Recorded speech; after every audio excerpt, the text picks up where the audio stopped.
तीन भुवन में सा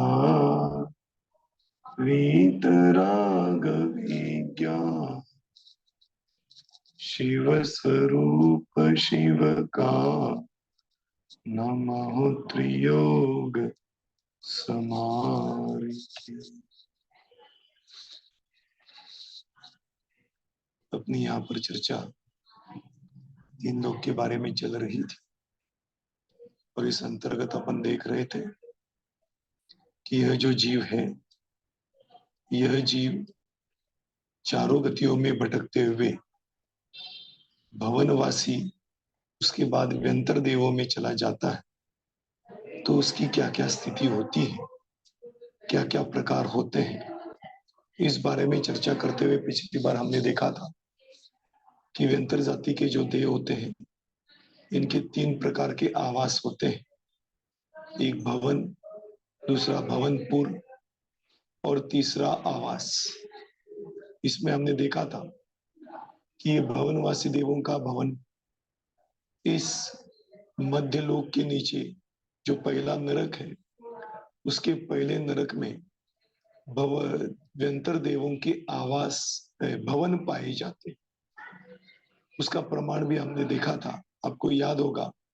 देखिए, उसको शेयर करते हैं तो उसकी चर्चा थोड़ी करते हुए आगे बढ़ेंगे।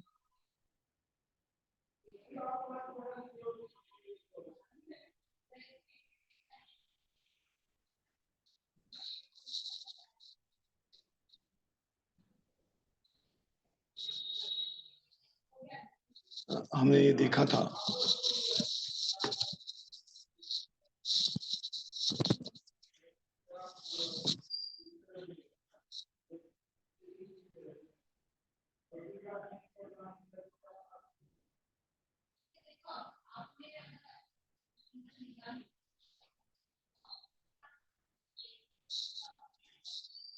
इसके बारे में हमने पिछली बार चर्चा की थी और चर्चा करते हुए देखा था कि जो अधोलोक में व्यंतर देवों के भवन होते हैं, वे इस प्रकार से होते हैं। इस भवनों की लंबाई 12,000 योजन, ऊंचाई 300 योजन और उसके अंदर बीच में जो ये पर्वत दिखाई दे रहा है, ये पर्वत 100 योजन वाला पर्वत होता है। इस प्रकार से ये भवनवासी देवों का भवन हमने देखा था। अब इसके बाद हमने थोड़ी सी चर्चा भी की थी भवनपुर के बारे में। एक प्रकार का भवनपुर तो हमने देखा था कि जो अलग अलग 8 प्रकार के द्वीप हैं, इन 8 प्रकार के द्वीपों पर 8 प्रकार के भवनवासी देवों के उत्तर और दक्षिण ऐसे इंद्रों के भवन पाए जाते हैं, जो कि 5 प्रकार के होते हैं। इन सब का विस्तार पिछली बार हमने देखा, ये मैं मात्र रिवीजन के लिए बता रहा। ये जैसे भवनपुर हमने देखे थे ना, अब आगे सुनना। ऐसे ये तो हमने चौकोर भवनपुर पिछली बार देखे थे। जैसे चौकोर भवनपुर होते हैं ना, ऐसे भवनवासी देवों के इन समुद्रों के ऊपर, तालाबों के ऊपर भी भवनपुर होते हैं। वे कैसे होते हैं, उसकी थोड़ी सी चर्चा करते हुए आज हम आगे बढ़ते हैं।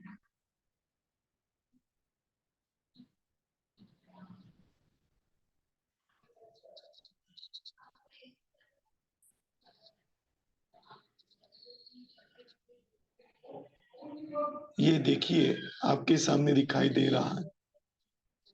ये हमने भवनवासी देवों के बारे में भी जब देखा था प्रकरण, तब इसके बारे में चर्चा की थी।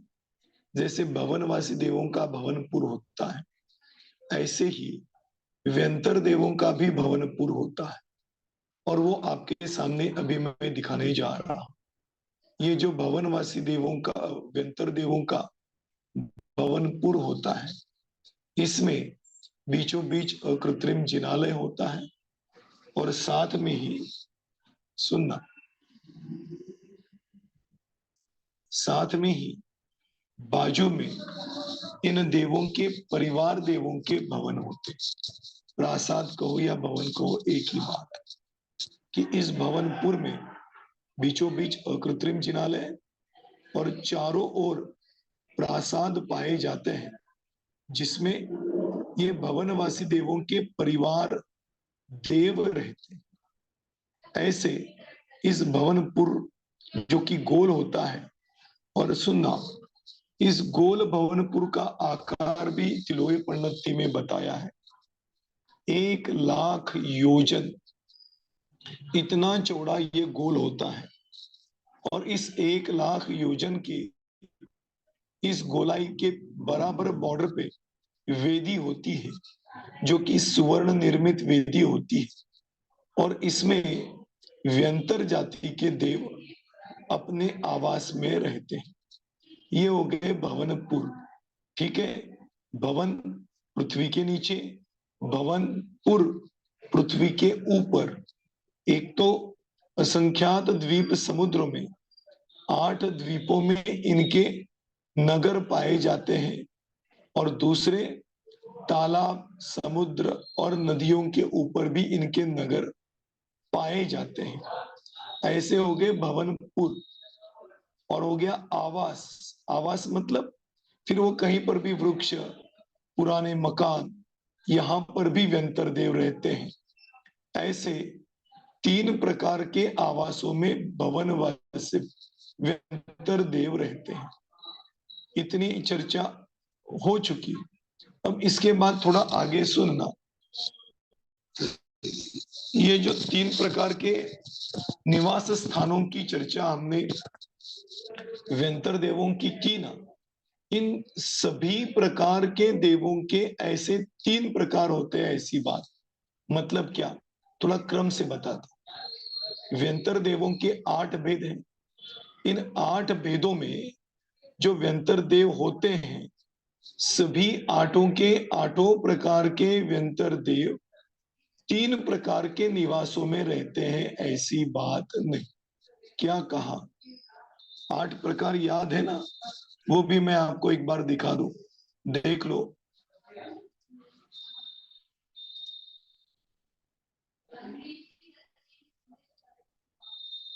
ये आपके सामने है। कौन कौन से? किन्नर, किमपुरुष, महोरग, गंधर्व, यक्ष, राक्षस, भूत और पिशाच। ऐसे 8 व्यंतर देवों की कुल 8 मूल जातियां हैं। अभी इसकी भी चर्चा थोड़ी सी करनी है, लेकिन अभी ये समझना, ये 8 की 8 जातियों में रहने वाले देवों के ये 3 प्रकार के निवास स्थान नहीं होते। कुछ इंद्रों के होते हैं, कुछ इंद्रों के नहीं होते। अब कौन से इंद्रों के होते हैं, कौन से इंद्रों के नहीं होते, इसका उल्लेख तिलोय पन्नति और तिलोक सार में पढ़ने भी नहीं आया। लेकिन इतना जरूर आया है कि किन्नर, किमपुरुष ऐसे कुछ इंद्रों के 3 प्रकार के निवास होते हैं।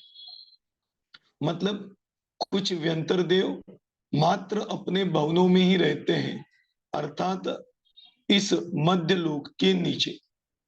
कुछ व्यंतर लोग भवन और भवनपुर में रहते हैं, जो कि मैंने अभी आपको बताया।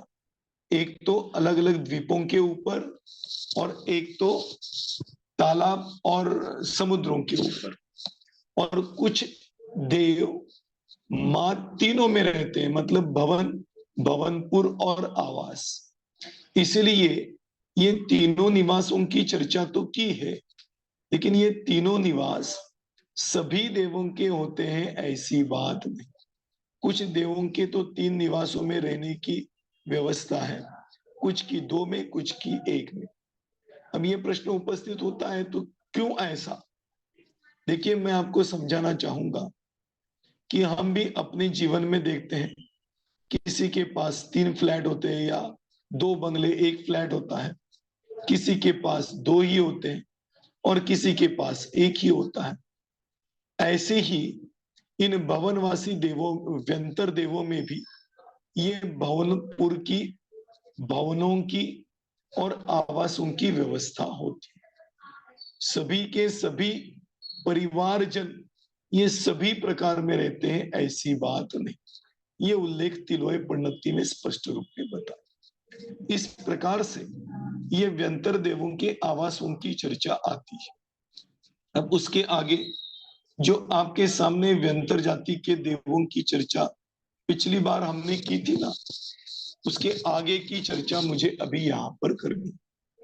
क्या करनी है देखो, सुनना। ये किन्नर, किमपुरुष, महोरग, गंधर्व, यक्ष, राक्षस, भूत और पिशाच, ये व्यंतर देवों की सुनना। अभी कुछ शब्दों का मैं प्रयोग करूंगा जिससे आपको वो बात और अधिक स्पष्ट होगी। ये 8 व्यंतर देवों के कुल कहलाते हैं। कुल मतलब मूल जाति। जो भी आगे के भेद है इन जातियों में से ही निकलेंगे। इसके अलावा अधिक जाति या अधिक कुल व्यंतर देवों के नहीं होते। आ रहा है समझ में? अपने यहाँ भी अलग अलग जैन धर्म में जातियां है ना, तो मूल तो कुछ जातियां हैं, उसके उपभेद बहुत प्रकार के होते। ऐसे ही व्यंतर देवों के 8 कुल होते हैं, जिसका नाम मैंने अभी आपको बताया, स्क्रीन पे भी दिखाई दे रहा है। किन्नर, किमपुरुष, मौरग, गंधर्व, यक्ष, राक्षस, भूत और पिशाच, ये कुल हुए। अब इन कुलों में सुनना भी, हर कुल में अलग अलग भेद पाए जाते। जैसे कि किन्नर कुल है, सुनना भी,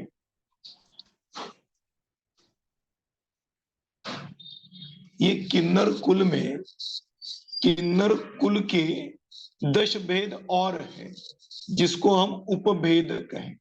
आ रहा है समझ में? तो किन्नर 10 मूल कुल, उस कुल के 10 भेद हैं। और फिर इन 10 भेदों में जाति रूप से 8 भेद अलग है। मतलब क्या? ये इतना बोल के मैंने छोड़ा था, अब इसको स्पष्ट करना चाहता हूं। जैसे इंद्र, सामानिक, त्रायस्त्रिंश, पारिषद, आत्मरक्ष, लोकपाल, अनिक, प्रकीर्णक, अभियोग्य और किलविशिक, ये 10 भेद हमने शुरुआत में ही 4 प्रकार के मूल देवों में देखे थे। मूल देव मतलब जैसे भवनवासी, व्यंतर, ज्योतिष और वैमानिक। इसमें से 2 में तो 8 भेद होते हैं और 1 में 10 भेद होते हैं। अब उसमें भी 8 भेद किन के हैं? तो ये व्यंतर जाति में 8 भेद। अब ये क्या फर्क है समझ लो। किन्नर नाम का कुल, इस कुल में 10, ऐसा समझ लो कि किन्नर एक पिता, पिता के 10 लड़के और 10 लड़कों का 8-8 का परिवार। आ रहा है समझ में?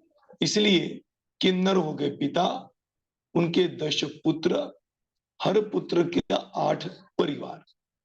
ऐसे ये किन्नर मूल कुल, उसके 10 भेद और हर भेद में 8-8 भेद होते। इसमें 8 भेद कौन से? देखना, इंद्र, सामानिक, त्रायस्त्रिंश और किलविशिक। 10 भेदों में त्रायस्त्रिंश और किलविशिक जाति के भेद इन व्यंतरों में नहीं होते। इसीलिए किन्नर इस कुल के 10 भेद, 10 भेदों में 8 इंद्रों, 8 प्रकार के देवों का प्रकार। इसलिए मैंने ये भेद किए थे, किन्नर, उसके 10 भेद और उसके 8 भेद। ऐसे ही आगे चलो, किमपुरुष का भी ऐसे ही है, मौर का भी ऐसे ही है, गंधर्व का भी ऐसे ही है। अब आगे देखो, यक्ष, यक्ष जो कुल है, इस यक्ष के 12 भेद और इन 12 भेदों में उनकी जातियां कितनी? 8। आ रहा है समझ में? राक्षस, राक्षस ये कुल हो गया, इस कुल में 7 भेद, इन 7 भेदों में हर एक की 8-8 जातियां। जातियां मतलब समझ में आ रहा है ना? देखो ये थोड़ा सा पीछे का याद आएगा तो आपको समझ में आएगा क्या, कि त्रायस्त्रिंश, पारिषद, आत्मरक्ष, लोकपाल, इसका पूरा विस्तार मैंने एक क्लास में किया हुआ है, तो वो सामान्य रूप से यहां पर बताता हूं। इंद्र सामानिक, सामानिक मतलब इंद्र जैसे ही श्रेष्ठ, लेकिन इंद्र जैसा अधिकार बाकी के कुलों के ऊपर या जाति के ऊपर नहीं चला सकता। वैभव इंद्र जैसा ही, लेकिन इंद्र जैसा अधिकार नहीं चलता। उनको कहते हैं इंद्र सामानिक। त्रायस्त्रिंश इसमें नहीं भेद। इंद्र सामानिक, त्रायस्त्रिंश, पारिषद, पारिषद मतलब इंद्र की सभा में आकर बैठने वाले देव, मतलब सामान्य जन देव। ये हो गए इंद्र सामानिक, त्रैस, पारिषद। फिर आत्मरक्ष, आत्मरक्ष मतलब बॉडीगार्ड। फिर अभियोग्य, अभियोग्य मतलब इंद्रों को एक स्थान से दूसरे स्थान पर ले जाने के लिए वाहन का आकार बनाकर उनको लेके जाते, ये अभियोग्य। और किल्विशिक मतलब हीन काम करने वाले किल्विशिक। तो इन व्यंतर जो देव है, इनके यक्ष आदि जो कुल है, इन कुलों में परिवार जनों में इंद्र सामानिक, त्रायस्त्रिंश नहीं हो, पारिषद, आत्मरक्ष, लोकपाल, अनिक, प्रकीर्णक और अभियोग्य, ये 8 भेद होते हैं। इसमें और एक मतांतर है कि अंगरक्षक और इंद्र सामानिक, त्रायस्त्रिंश, ये 2 भेद नहीं होते। ऐसे 2 मतों का कथन आता है। खैर जो भी होगा, लेकिन इतना जरूर है कि व्यंतर की एक कुल में जितने भी भेद हो, लेकिन उनके परिवारजन 8 ही प्रकार के हो, 8 से 9 नहीं होंगे। आ गया समझ में? ऐसे ही राक्षस के बारे में देखो कि राक्षस इस कुल में 7 भेद होते हैं और इनके परिवारजन 8 प्रकार के होते। भूत में 7 भेद होते हैं और परिवारजन 8 प्रकार के होते। और पिशाच में सुन्नावे, पिशाच ये जो व्यंतर देवों की जाति है, इनके 14 भेद होते और हर भेद में 8 प्रकार के परिवारजन होते। ऐसे इसका मूल भेद, मूल कुल 8 प्रकार के, हर एक के उपभेद 10, 10, 12, 7 और 14 प्रकार। और इन प्रकारों में इनके परिवारजन 8-8 प्रकार के होते। ऐसे व्यंतर देवों के भेदों की चर्चा आती। आप सोच रहे होंगे इतना विस्तार में क्यों जाए, भेद क्यों करे? ये इसलिए बता रहा हूं क्योंकि किन्नर कहती हमारा दिमाग एक ही आता है, या व्यंतर कहती हमारा दिमाग एक ही जगह दौड़ता है, और वो भूत और राक्षस की ओर। क्योंकि भूत और राक्षस हमने सुन रखे, लेकिन ऐसा नहीं, अभी आगे देखेंगे। देखो इन व्यंतर देवों के शरीरों का आकार, उनके वर्णों की चर्चा करेंगे। वो जब पढ़ेंगे तो आपको आश्चर्य होगा कि इतने सुंदर और इतने वर्ण वाले ऐसे व्यंतर देव होते हैं, जो कि हम ऐसा व्यर्थ में ही समझते हैं कि ये भूत है, ये पिशाच है, ये ऐसा है, वो ऐसा होता है। ये अपनी सब कल्पनाएं हैं। ये सब समझने के लिए मैंने इनके उपभेद आदि आपको समझा। ठीक है, अब आगे चलते हैं। देखिए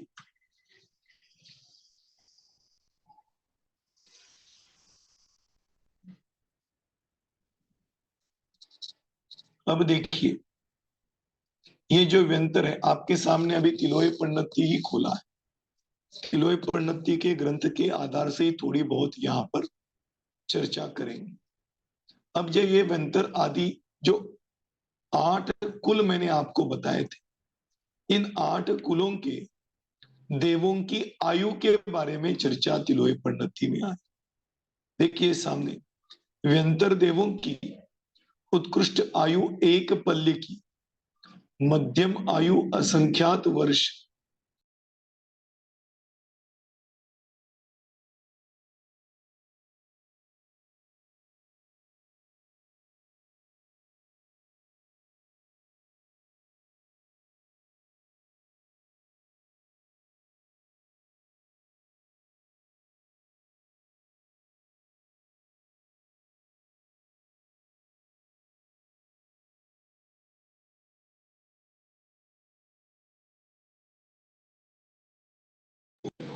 और व्यंतर जाति में उत्पन्न हो गया।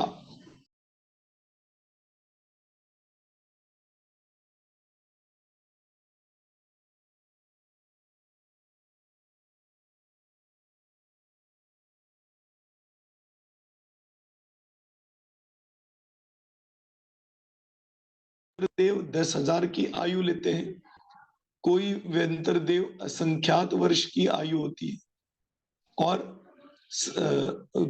बाकी के व्यंतर देवों की उत्कृष्ट आयु 1 पल्य की होती। ऐसे 3 प्रकार की आयु वाले व्यंतर जाति के देव होते। अब देखना यहां पर किसकी किसकी आयु कितनी होती है इस श्लोक में बताया। इंद्र, प्रतींद्र, सामानिक, ये जो देव है, इंद्र, प्रतींद्र और सामानिक देवों की आयु 1 पल्ले की होती, क्योंकि ये इंद्र, प्रतींद्र और सामानिक जो देव होते हैं ना, ये इनके क्या परिवार जनों में श्रेष्ठ देव कहलाते। इंद्र की तो आज्ञा चलती है, प्रतींद्र इंद्र से कम आज्ञा अधिकार वाला, और सामानिक देव भी उससे कम अधिकार वाला। वैसे शास्त्रों में उल्लेख आता है कि इंद्र, प्रतींद्र और सामानिक, इनके पुण्य का उदय करीब करीब समान होता।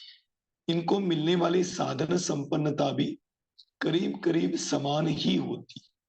लेकिन इन तीनों में अधिकार परिवार जनों पे तो सिर्फ इंद्र का चलता, बाकी 2 प्रकार के देवों का अधिकार नहीं चलता। ये इंद्र और प्रतींद्र सामानिक में भेद, क्योंकि सामग्री, पुण्य का उदय, भोग सामग्री सब एक जैसी ही है। फिर फर्क क्या है? फर्क सिर्फ इतनी है कि इन देवों का,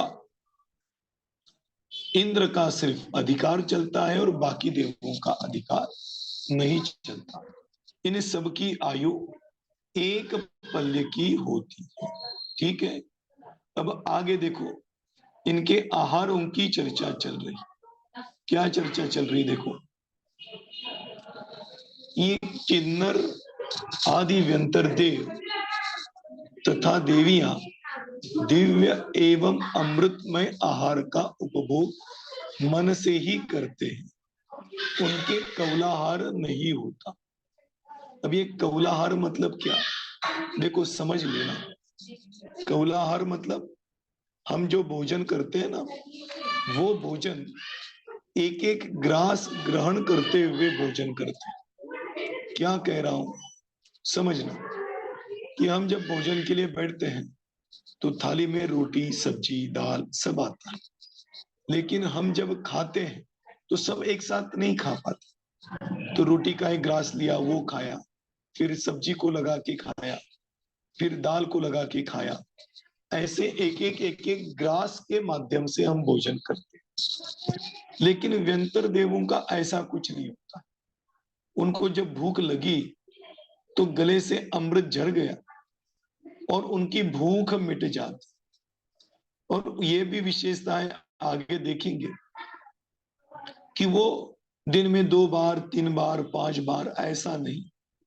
उनका टाइम पीरियड भी बहुत अधिक होता है आहार लेने का। तो इस प्रकार से गले से अमृत झर गया, पेट भर गया, बस खत्म, उनका भोजन खत्म हो। देखो सोचो ना, इच्छा हो गई, गले से अमृत झर गया।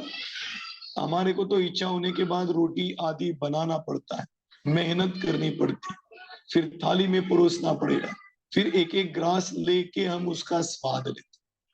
लेकिन व्यंतर देवों का ऐसा नहीं। व्यंतर देव जब ये आहार लेते हैं तो गले से अमृत झर गया, खत्म, पेट भर गया, उसके बाद कुछ दूसरे चीज की जरूरत नहीं। और ऐसा नहीं पहले एक बूंद गिर गया, फिर दूसरी बूंद गिर गई, ऐसा भी नहीं। इसलिए इन किन्नर आदि व्यंतर देवों का कौलाहार नहीं हो। सुनना, ये दिगंबर और श्वेतांबर मान्यता में बहुत बड़ा फर्क। वो ये मानते हैं कि भगवान कौलाहार करते। हमारे यहाँ तो जो वितरागी भगवान होते हैं, निष्परिग्रही भगवान होते हैं, वो तो आहार ही नहीं करते। कौलाहार तो बहुत दूर की बात। लेकिन व्यंतर भी आहार करते हैं, देवगति के देव, तो भी गले से अमृत झरता है। मुंह भी छोटा करना नहीं पड़ता, मुंह धोना नहीं पड़ता, कुछ भी नहीं करना पड़ता। ऐसे अमृतमय आहार एकमात्र इच्छा होने पर उनको मिल जाता है। ऐसे आहार की पद्धति इन व्यंतर देवों की होती। अब देखो, ये आहार कब कब लेते हैं उसके बारे में बताएं कि पल्य प्रमाण आयु से युक्त देवों के आहार का काल 5 दिन और 10,000 वर्ष की आयु वाले देवों के आहार का काल 2 दिन बाद जानना चाहिए। क्या कहा, देखो, पल्य की आयु से युक्त देवों का आहार 5 दिन, मतलब जो पल्य की आयु वाले देव है ना, इनको 5 दिन के बाद एक बार भूख लगती और फिर गले से अमृत झर गया तो फिर 5 दिन के लिए फ्री, फिर कुछ नहीं खाना है, कुछ नहीं पीना। ऐसे पल्य की आयु वाले देवों के आहार की इच्छाओं की बात आती। और जो देव 10,000 वर्ष की आयु वाले हैं, उनके आहार का काल 2 दिन के बाद, मतलब उनको भूख लगती है तो 2 दिन के बाद भूख लगती है, और वो भूख लगने के बाद भी उनके गले से अमृत झरता है और भूख मिट जाती है। ऐसे इन व्यंतर देवों के भोजन की व्यवस्था है, आहार की व्यवस्था।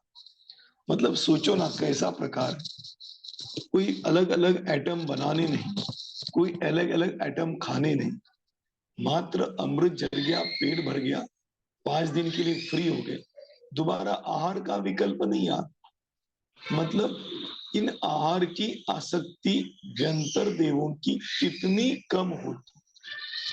फिर भी सोचना, इतनी आहार की आसक्ति कम, इतना भोजन कम, फिर भी देवगति के देव मनुष्य गति के देवों से हीन कहलाते।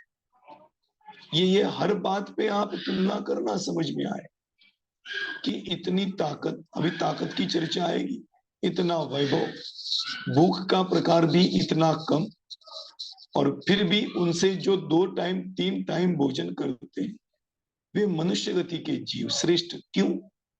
ये इसीलिए श्रेष्ठ कहलाते हैं, इतना कम आहार लेने के बाद भी स्वर्ग के देवों को अणुव्रती नहीं कहा जाता, और दिन में एक बार भोजन करने वाले जो मनुष्य गति के जीव, उनको अणुव्रती कहा जाता है। मतलब रोज एक, कम से कम एक टाइम तो भोजन लेंगे ही ना, और वो तो 5 दिन के बाद एक बार लेते हैं। फिर भी ये अणुव्रती है और वो अणुव्रती नहीं। एकमात्र कारण आहार का नहीं, आहार की आसक्ति को अपने पुरुषार्थ के द्वारा कम कर, ये महत्व की बात है। और वो पुरुषार्थ मात्र मनुष्य गति में ही हो सकता है। बाकी किसी गति में नहीं हो सकता। इसीलिए अब अनुव्रतों की बात करो तो तिर्यज गति में भी संभव, लेकिन महाव्रत की बात करें तो वो मात्र मनुष्य गति में ही संभव है। इसीलिए देव गति से मनुष्य गति श्रेष्ठ कहलाती। वो पंचकल्याणिक में भी आपने देखा होगा, नाटिका दिखाई जाती है और उसमें ये बात आती है कि तीर्थंकरों की पालकी उठाने का मान किसको मिलता है? मात्र मनुष्य गति के जीवों को। पहले क्यों? क्योंकि मनुष्य गति में ही संयम धारण किया जाता है। उसमें बहुत बढ़िया बढ़िया तर्क वितर्क आते हैं। देव लोग तो ये कहते हैं कि कुछ समय के लिए हमारा ये स्वर्ग का वैभव आप ले लो, लेकिन कुछ काल के लिए हमें मनुष्य भव दे दो। अब ये कहने की बात है, मनुष्य भव कोई लेन देन की चीज तो है नहीं, लेकिन फिर भी ये देवों को भी मांगना पड़ता है, क्योंकि देव संयम धारण नहीं करते और तीर्थंकर संयम को धारण करने के लिए निकले। इसीलिए संयम को धारण ना कर सकने के कारण उनको तीर्थंकरों की पालकी उठाने का मान नहीं। आ गया समझ में?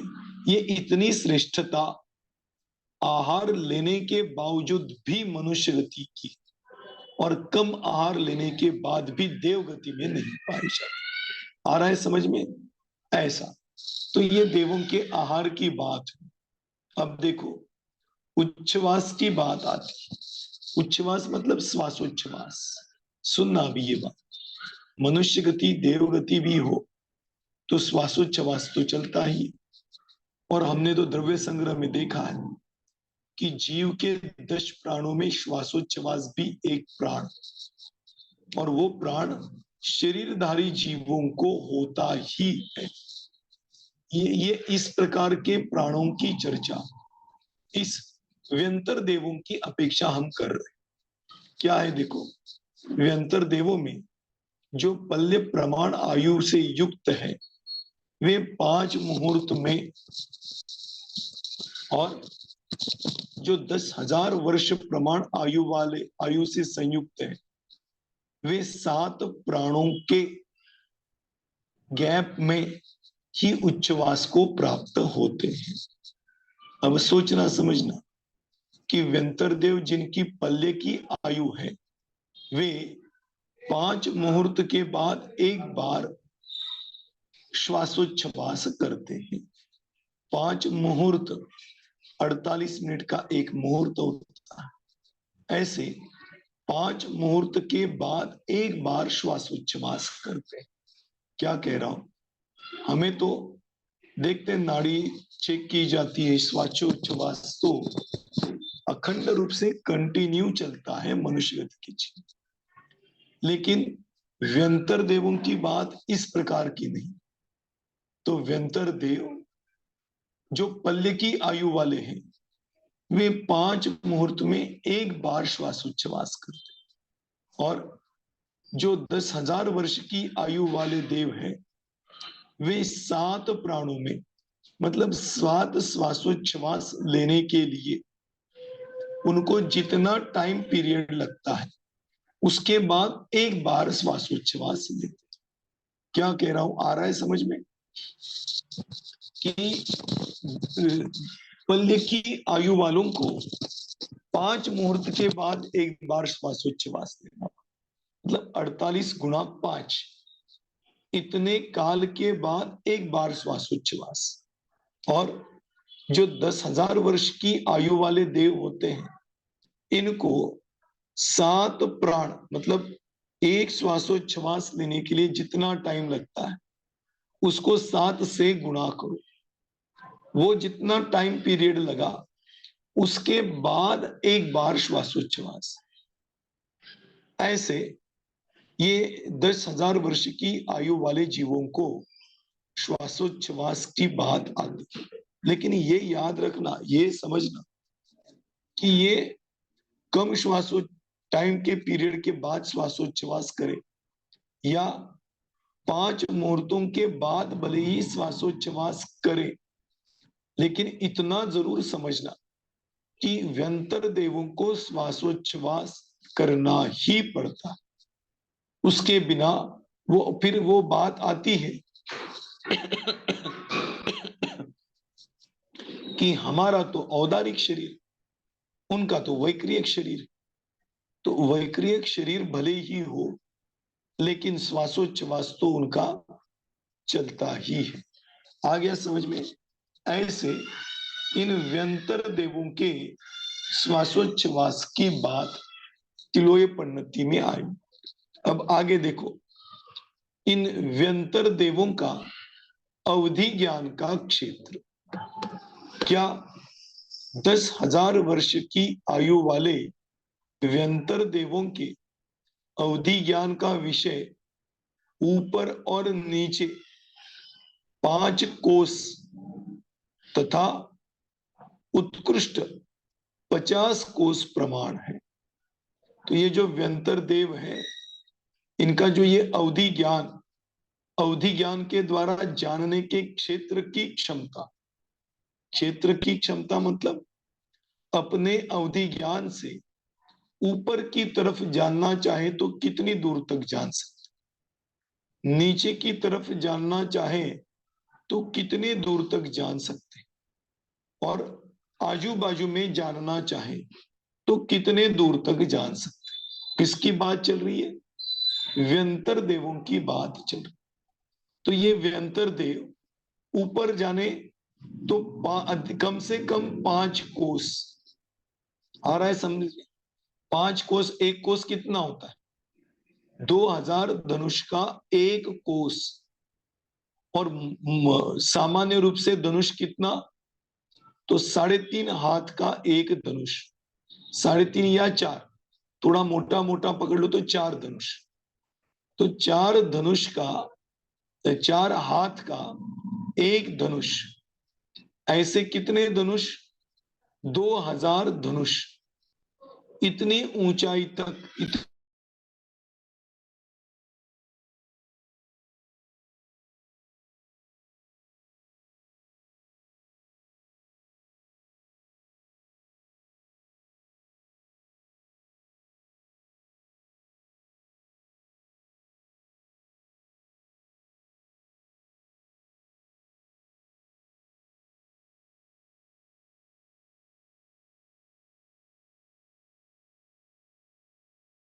वो भी कौन सा वाला देव?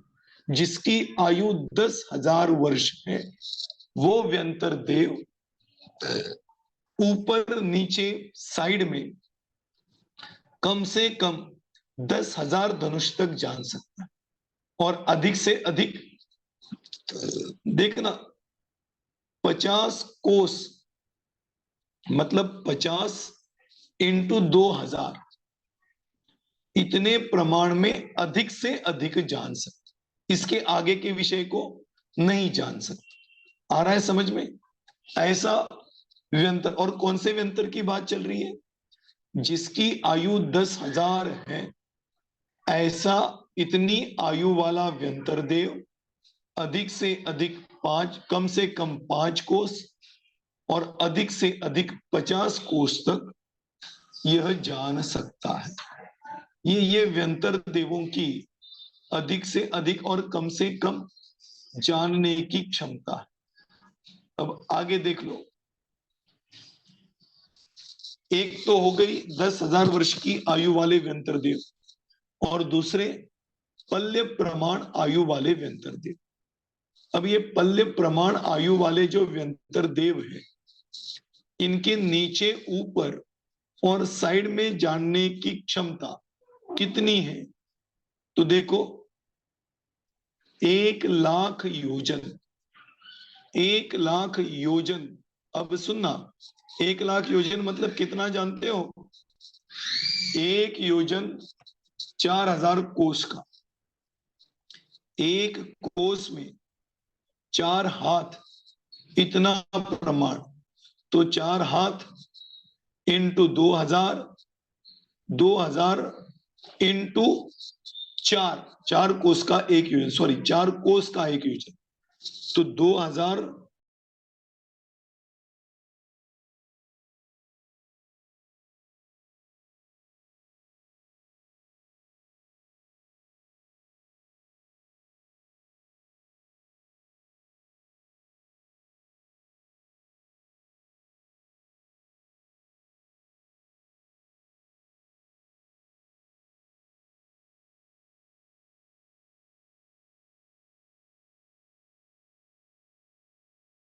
इतने दूर तक ये व्यंतर देव जान सकता है, अर्थात व्यंतर देव की इतनी शक्ति पाई जाती।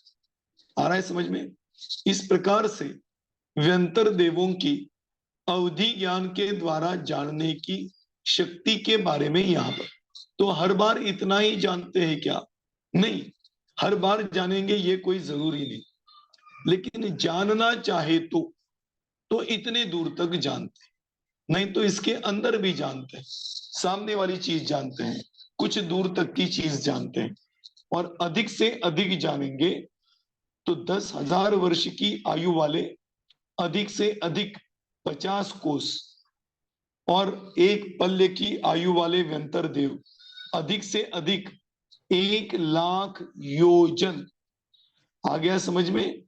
इतने दूर तक जानने के अवधि ज्ञान की क्षमता को लिए हुए होते हैं। अब सुनना, व्यंतर देवों की शक्ति का निरूपण। अब इसको थोड़ा सा समझना। 10,000 वर्ष प्रमाण आयु वाला प्रत्येक व्यंतर देव 100 मनुष्यों को मारने एवं पालन करने के सामर्थ्य रूप होता है। अब क्या कह रहे हैं?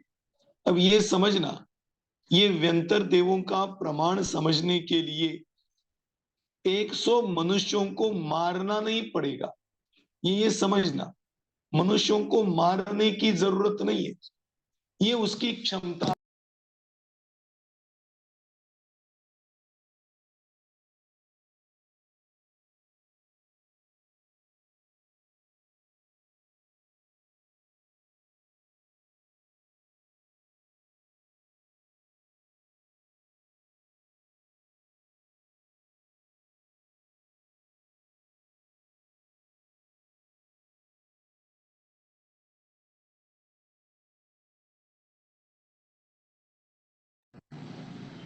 समझ में आया मैं क्या कह रहा हूं? उसी बर्तन में यदि हमने पानी डाल दिया और आपको परोसा, तो मुझे बताओ, दूध 1 लीटर दिया कि पानी 1 लीटर दिया?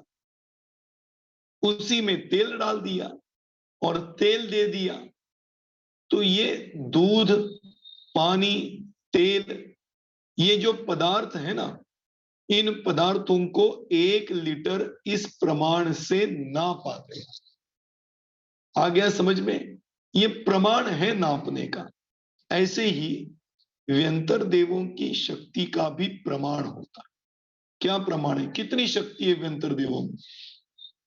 तो कहा कि जिसकी आयु 10,000 वर्ष की है, वो व्यंतर देव यदि मनुष्यों को मारना चाहे तो एट ए टाइम 100 मनुष्यों को मारने की ताकत रखता है, और यदि पालन करने की कोशिश करे, बचाने की कोशिश करे, तो 100 मनुष्यों को बचा भी सकता है। इतनी ताकत एक व्यंतर देव में होती। आगे देखना, और आगे तो और भी है। दूसरे श्लोक में बताया, वह देव अपनी शक्ति से 150 धनुष प्रमाण विस्तार एवं बाहुल्य के युक्त क्षेत्र को उखाड़कर अन्यत्र रख सकता है। अब क्या कहा, समझ में आया? पहले में तो 10,000 वर्ष की आयु वाले देव के बारे में बताया, और फिर बताया, ये तो कम से कम ताकत बताए कि व्यंतर की कम से कम ताकत 100 मनुष्यों को मारने की, और अधिक से अधिक कितनी? 150 धनुष प्रमाण विस्तार वाले बाहुल्य से युक्त क्षेत्र को उखाड़ कर उठाकर अन्यत्र रखे। ये समझना क्या कह रहा हूं। 150 धनुष लंबाई और 150 धनुष गहराई, इतना कोई भूमि का भाग हो, उस भाग को उठाकर दूसरी जगह रखने की ताकत एक व्यंतर में होती। सोचो कितने भाग को, कितने वजन को, कितने क्षेत्र को उठा सकता है।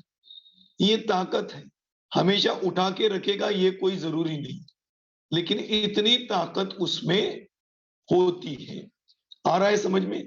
अब अगले श्लोक में बताया, एक पल्य प्रमाण आयु वाला व्यंतर देव अपनी भुजाओं से 6 खंड को उलटने में समर्थ है और उनमें स्थित मनुष्यों को मारने या पालन करने में समर्थ है। क्या कहा? इस बात को समझना। एक पल्य की आयु वाला व्यंतर देव, सुनना अभी बात, एक पल्य की आयु वाला व्यंतर देव अपनी भुजाओं से 6 खंड को, 6 खंड मतलब जानते हैं, ये जम्बू द्वीप है ना, जम्बू द्वीप में भरत क्षेत्र है, ये भरत क्षेत्र का प्रमाण 6 खंड वाला है। तो एक पल्य की आयु वाला व्यंतर देव अपनी भुजाओं से इस भरत क्षेत्र को उठाकर उल्टा पुल्टा करे, इतनी ताकत एक व्यंतर देव की भुजा में हो। और क्या कहते हैं कि मारने की भी ताकत है। इस 6 खंड में जितने मनुष्य पाए जाते हैं उन सबको मारने की भी ताकत है और उन सबको बचाने की भी ताकत। इतनी ताकत एक व्यंतर में, जिसकी आयु एक पल्य की होती है, उसमें इतनी ताकत होती है। आ रहा है समझ में? इस प्रकार से एक पल्य की आयु वाले व्यंतर देवों के ताकत की बात बताई गई। ठीक है, आ रहा है ना समझिए? वो थोड़ा थोड़ा समझते हुए आगे चले। आगे देखो क्या कहा।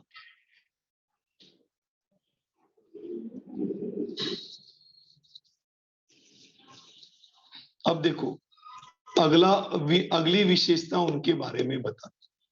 10,000 वर्ष की आयु वाला व्यंतर देव उत्कृष्ट रूप से 100 रूपों को और जघन्य रूप से 7 रूपों को और मध्यम रूप से विविध रूपों को अर्थात 7 से अधिक 100 से कम रूप से विक्रिया करता है। ये व्यंतर देव अलग अलग आकार धारण करता है, अलग अलग रूप बना सकता है। रूप बना सकने की बात आती है ना, रावण के बारे में आती है। रावण युद्ध में खड़ा हो गया तो उसने अपने 100 मुख धारण किए। मुख नहीं धारण किए थे, ये समझना। वो विद्याधर था, अलग अलग रूप धारण कर सकता था, सेम रूपों के अलग अलग व्यक्ति बना सकता था। इतनी ताकत उस रावण में थी। तो युद्ध के समय में उसने ऐसे 100 रूप बना लिए। जैसे हम देखते हैं ना, प्रधानमंत्री कहीं जाने वाले हो तो उनके जैसे दिखने वाले हूबहू एक 2-4 व्यक्तियों को बनाया जाता है, जिससे कि मारने वाले को पता ना चल सके कि इसमें से सच्चा कौन है, झूठा कौन। ऐसे ही यहां पर व्यंतर देव यदि अपनी शरीर से रूप बनाना चाहे तो कितने बना सकता है? तो बताया 100 रूपों को एक साथ बना सकता है। इतनी क्षमता अधिक से अधिक एक व्यंतर में होती, और कम से कम बनाना चाहे तो 7 रूप बना सकते। और मध्यम की बात करें तो 7 से अधिक और 100 से कम, इतने रूपों को ये व्यंतर देव अपने शरीर से विक्रिया रूप से बना सकते। ये विक्रियाओं की अलग अलग चर्चा बड़ी बहुत जगह आती। इसमें ये व्यंतर देवों के विक्रिया की चर्चा हमने यहां पर। आ गया समझ में? ऐसे ये व्यंतर देवों के रूप बनाने की क्षमता है। अब आगे देखो, शेष व्यंतर देवों में प्रत्येक देव अपने अपने अवधि ज्ञान का जितना क्षेत्र है उतने प्रमाण क्षेत्र को विक्रिया बल से पूर्ण कर सकते। ये होगी 10,000 वर्ष की आयु वाले की चर्चा हमने की। अब कहते एक पल्ले की आयु वाला देव है ना, उसका अवधि ज्ञान का जितना क्षेत्र है, कितना क्षेत्र था? अभी अपन ने देखा था ना, कितना था? 1,00,000 योजन। इतना अवधि ज्ञान का क्षेत्र था, तो उतना 1,00,000 योजन अवधि ज्ञान के क्षेत्र रूप आकार बनाने की क्षमता इस व्यंतर देव में होती। आ रहा है समझ में? इसलिए मैंने आपको बताया था कि आप कहते हो भूत इस आकार का होता है, उस आकार का होता है, उसका कोई आकार नहीं होता, दर्पण में नहीं दिखाई देता है, काला होता है। अरे ये कोई उसके आकार की बात नहीं, वो यदि बनाना चाहे तो कितनी बड़ी बड़ी विक्रिया बना सकता है, कितनी छोटी विक्रिया बना सकता है, कितने रूप बना सकता है, ये क्षमता उसकी है। इसीलिए उनका कोई विशिष्ट आकार नहीं होता। आ रहा है समझ में? वैसे आकार की बात करें तो जन्म लेने के बाद जो आकार है वास्तव में सच में तो उसका उतना आकार, लेकिन विक्रिया यदि बनाना चाहे तो उसका आकार अलग अलग हो सकता है। और कितने तक आकार बना सकता है? तो बताया कि अवधि ज्ञान मतलब 1,00,000 योजन, वहां तक अलग अलग आकार ये व्यंतर देव बना सकता है। इस प्रकार से व्यंतर देवों के विक्रिया बनाने की ताकत की चर्चा यहां पर की। अब देखो आगे कहते हैं, संख्यात वर्ष प्रमाण आयु वाला व्यंतर देव एक समय में संख्यात योजन असंख्यात वर्ष प्रमाण आयु वाला वह देव असंख्यात योजन जाता है। अब जाने की चर्चा की, जाने की चर्चा मतलब वो गमन करना चाहे तो एक समय में कितना गमन करता।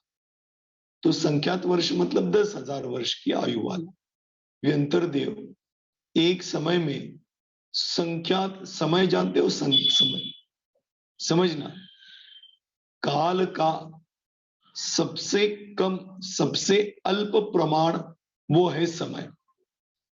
जैसे क्षेत्र का सबसे कम प्रमाण होता है प्रदेश, उद्गल का सबसे कम प्रमाण होता है परमाणु, ऐसे काल का सबसे छोटा, इससे छोटा काल का कोई प्रमाण नहीं हो सकता, वो उसका प्रमाण होता है, वह है एक समय। तो सोचो, आप आंख बंद करके खोलते हो ना, इसमें कितनी ही आवलियां होती। समय की बात नहीं कर रहा हूं, आवली की बात कर रहा हूं। तो समयों की बात करें तो मात्र आंख बंद करके खोले, इसमें ही असंख्यात समय हो जाते। आ रहा है समझ में? अब देखो, इतने अल्प काल में ये व्यंतर एक स्थान से दूसरे स्थान पर संख्यात योजनों तक जा सकता है। और जिसकी आयु अधिक है वो व्यंतर देव असंख्यात योजन एक समय में गमन कर। तो सोचो उसका कितना स्पीड। आप ये है ना एवेंजर्स देखते होंगे, इन एवेंजर्स में वो फ्लैश, ये जो एक कैरेक्टर है ना, बिजली का कैरेक्टर, उसका स्पीड बहुत ज्यादा है। अरे वो ज्यादा है, लेकिन उससे भी कई गुना स्पीड इस व्यंतर देव का होता है। असंख्यात योजनों तक जाने की क्षमता इस एक व्यंतर में होती। मतलब सोचो, गमन करने का स्पीड इस व्यंतर देव का कितना अधिक पाया जाता। आ रहा है समझ में? ऐसे संख्यात और असंख्यात योजनों में गमन करने की ताकत। अब हर बार गमन ही करे ये कोई जरूरी नहीं, ताकत की चर्चा है कि इतनी ताकत होती है। उन ताकत का प्रयोग करना चाहे तो कर सकते, और नहीं करना चाहे तो नहीं भी कर सकते। आ रहा है समझ में? ऐसे अब देखो आगे चर्चा आती है। अब कहते हैं उनकी ऊंचाई, व्यंतर देवों की ऊंचाई कितनी होती। कहते हैं किन्नर आदि 8 व्यंतरों में से प्रत्येक की ऊंचाई 10 धनुष प्रमाण जानी। अपनी अभी ऊंचाई है ना, जैसे 3.5 हाथ है, ये तो एक धनुष से भी कम हो गई। लेकिन ये व्यंतर देवों की ऊंचाई धनुषों में नापे तो 10 धनुष इतना ऊंचा एक व्यंतर देव होता है। मतलब उसका इतना ऊंचा कद होता है, शरीर होता है, इतनी ऊंचाई एक व्यंतर देव की होती। इस प्रकार से व्यंतर देव की ऊंचाई हो गई। अब आगे देखो,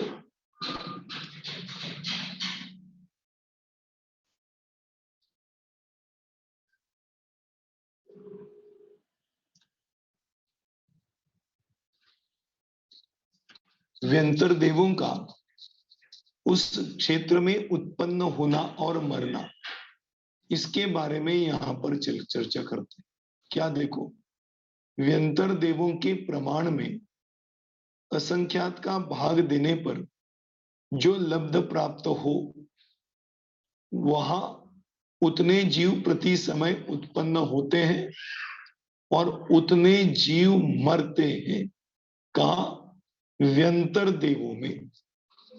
भले ही व्यंतर देव अपनी अपनी आयु की अपेक्षा मरते हैं। क्या कह रहा हूं? अपनी अपनी आयु पूरी होने के बाद ही मरते। लेकिन जो मरते हैं ना, उनकी संख्या कितनी?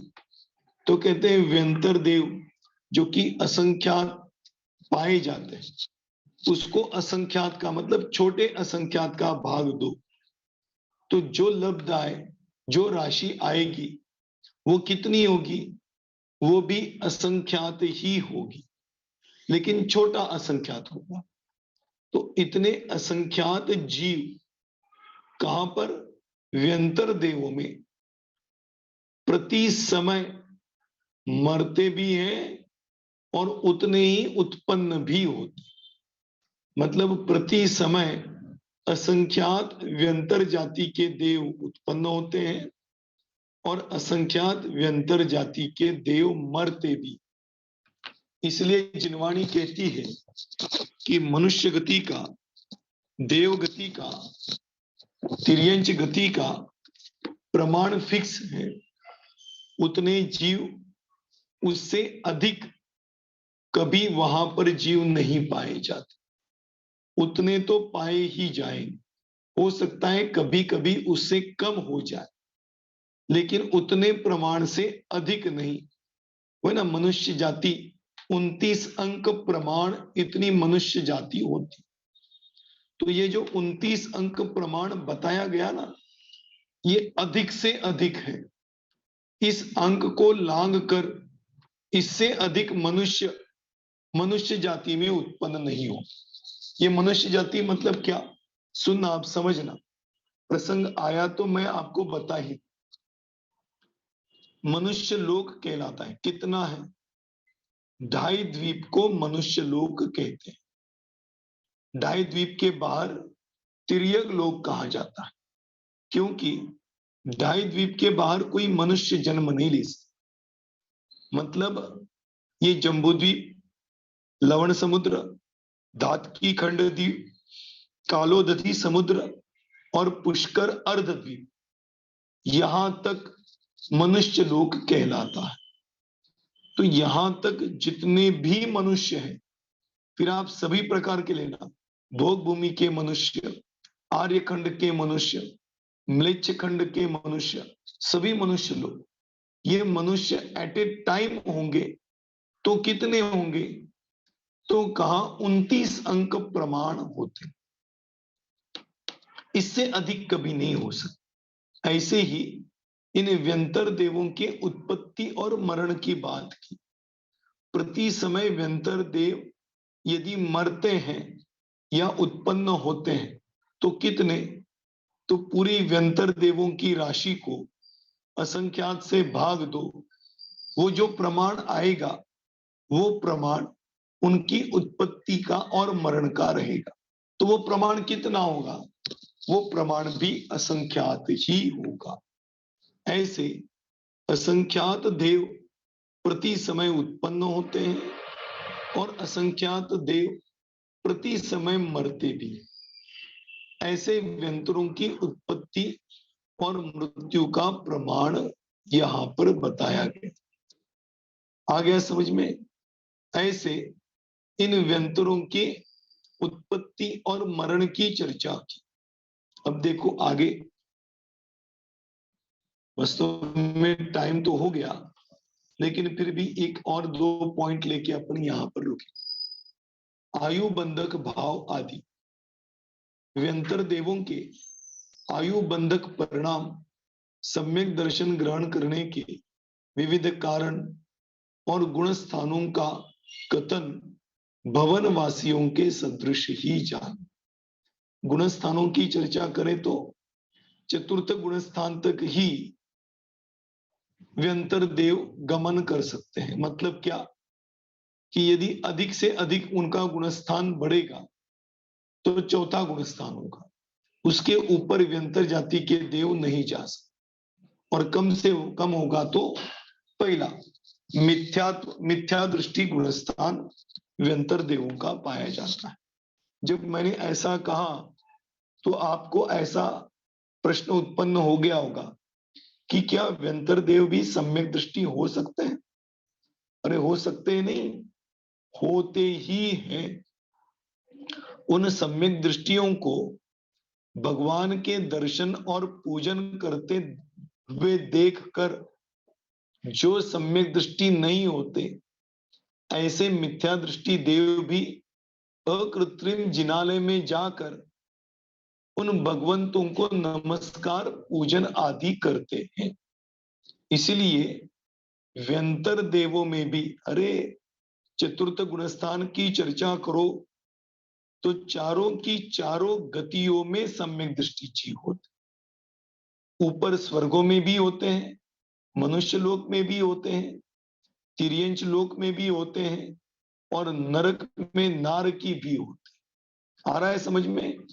ऐसे सम्यक दर्शन की ये विशेष महती है, सम्यक दर्शन की ये विशेषता है कि चारों गति के जीव इस सम्यक्त्व को धारण कर सकते।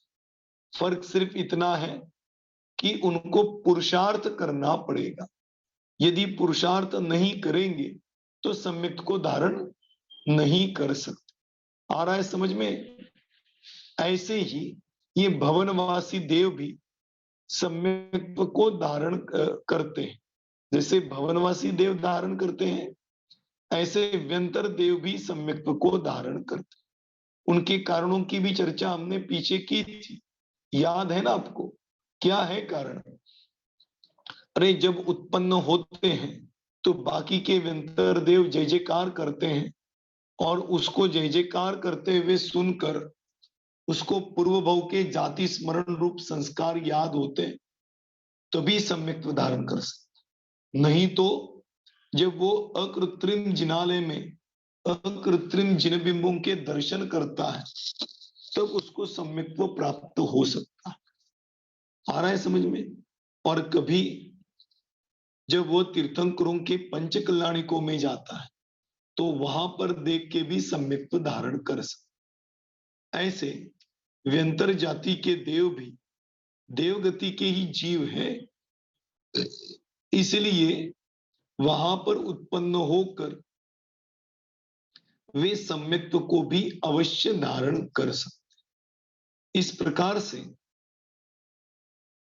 ये व्यंतर देव अपने आत्म सन्मुखता को, अपने आत्मा को, अपनी आत्मा की स्थिरता को देखकर, जानकर, अनुभवन करके सम्यक्त्व को अवश्य धारण करते। आ रहा है समझ में? ऐसे व्यंतर जाति के देव भी सम्यक्त्व धारण करते। तो इससे ये हमें समझना चाहिए, पता चलना चाहिए, प्रेरणा लेनी चाहिए कि अरे व्यंतर जाति के, हीन जाति के, देवगति के देव भी यदि सम्यक्त्व को धारण कर सकते हैं तो मैं तो मनुष्य गति का जीव हूं, सम्यक दर्शन तो मैं भी धारण कर सकता हूं, तो मैं क्यों नहीं धारण कर सकता? अवश्य धारण कर सकता हूं। ऐसी प्रेरणा, ऐसे भाव इन विषयों को पढ़कर सुनकर हमारे अंतरंग में उत्पन्न होने चाहिए, और ये प्रेरणा मिलनी चाहिए कि नहीं, मैं तो मनुष्य गति का जीव हूं, मैं मेरे अपने अंतरंग में होने वाले आत्मा की ओर सन्मुखता धारण करके, उसका अनुभवन करके मैं भी सम्यक्त को अवश्य प्राप्त कर सकूंगा, कर सकता हूं। ऐसी प्रेरणा लेके यदि हम पुरुषार्थ करें तो हम भी सम्यक्त को अवश्य ही धारण कर सकते हैं। आ गया समझ में? ऐसे इन व्यंतरों की विशेषताएं, कई विशेषताएं यहां पर तिलोय पन्नति में बताई। ऐसी विशेषताओं को हम यहाँ पर देख रहे हैं, जान रहे। ऐसे ही व्यंतर देवों के जिन भवनों की भी चर्चा आती है, वो सब बातें इन व्यंतर देवों के बारे में आती है। ऐसे ये व्यंतर देव व्यंतर गति में, मतलब भवन में, मतलब नरकों में, नरकों के घर और पंख भाग में ये व्यंतर देव उत्पन्न होते हैं। ऐसी ताकत, ऐसी शक्ति, ऐसे अवधि ज्ञान आदि को धारण करके अपना जीवन बिताते हैं, और सम्यक्त के साथ मरे तो मनुष्य गति में भी उत्पन्न होके अपना आत्म कल्याण कर सकते हैं। ऐसे ये व्यंतर देवों की चर्चा और उनके विशेषताओं की चर्चा आज हमने यहाँ पर ले ली। अगली क्लास में, अभी तो यहीं पर विषय रुकते हैं, 8:45 भी बज गए। अगली क्लास में उनके रंग, उनके कल्प वृक्षों की चर्चा और उनके आवागमन की चर्चा करेंगे। ऐसे ये व्यंतर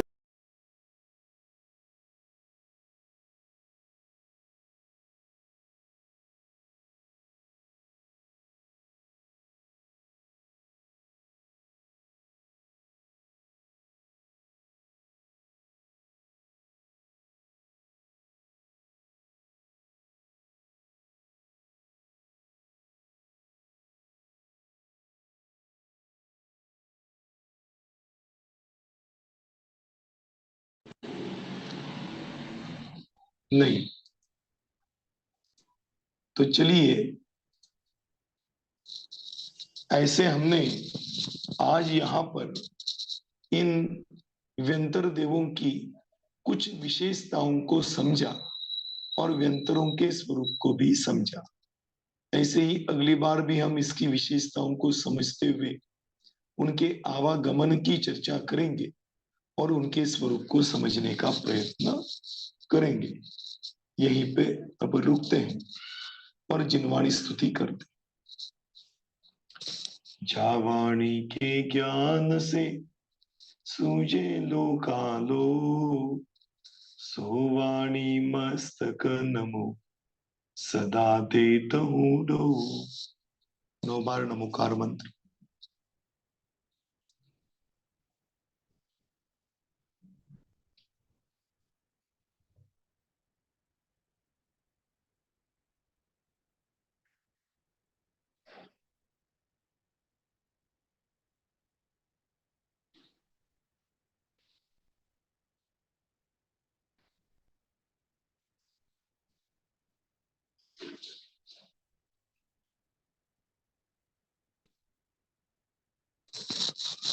जय बोलो जिनवाणी माता की जय, सनातन दिगंबर धर्म की जय। चलिए अगली बार हम अगले इतवार के दिन अगले विषय की चर्चा करते हैं। अभी यहीं पर रुकते हैं। सबको सादर जय जिनेंद्र।